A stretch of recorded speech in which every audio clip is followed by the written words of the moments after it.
Brothers, we're living in the last days of this system of things. We'll have our days of distress. Sometimes these come because of our own imperfection or the imperfection of others. But we also realize that the devil wants to discourage us. Revelation 12:17 tells us that Satan's great anger is directed toward those who observe the commandments of God and have the work of bearing witness concerning Jesus. The devil will try to take advantage of situations and problems that we face to fill us with discouraging thoughts and drain us of our strength. Now we stand at the very threshold of the new world. Let's fight discouragement with all the weapons Jehovah gives us. Continue to study God's Word, making it a part of your daily life. Pray incessantly to Jehovah for His powerful Spirit. Keep close to His organization. Again, keeping close to the organization is what this is all about, isn't it?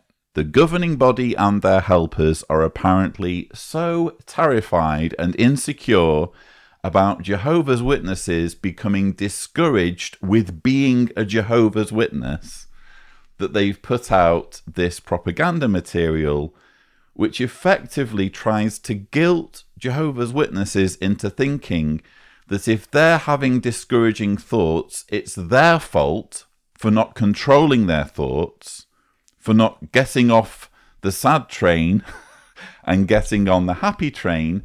And even in this instance, we've heard suggestion that if a Jehovah's Witness is battling discouraging thoughts, it could be because the devil is somehow winning. But we also realize that the devil wants to discourage us.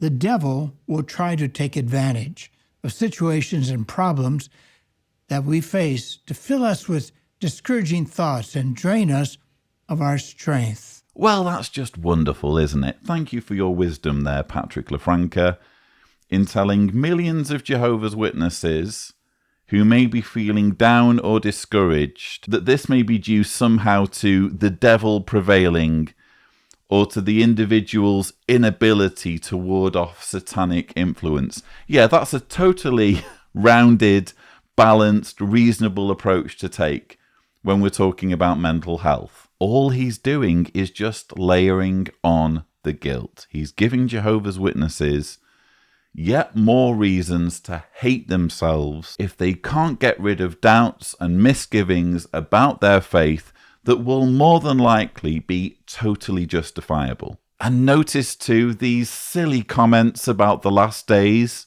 Brothers, we're living in the last days of this system of things. Now we stand at the very threshold of the new world. Oh, well, thanks for being so specific there, Patrick LaFranca. Thanks for really sticking your neck out and letting millions of Jehovah's Witnesses know just where we are in terms of Armageddon coming. Thanks for not being at all vague and refusing to commit to, I don't know, a specific time frame. Isn't this what they always do? It's always vague.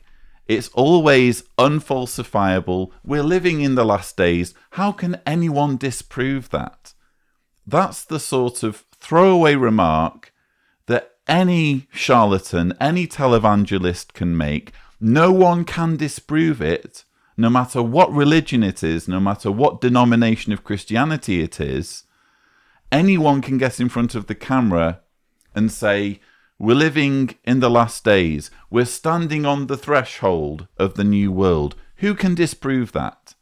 It's an unfalsifiable claim made by a charlatan and a snake oil salesman, and it would be reprehensible enough purely from the point of view of heightening people's doomsday paranoia, but throw in the fact that Patrick LaFranca is using this language to sell terrible advice about mental health, and I find this entire talk deplorable.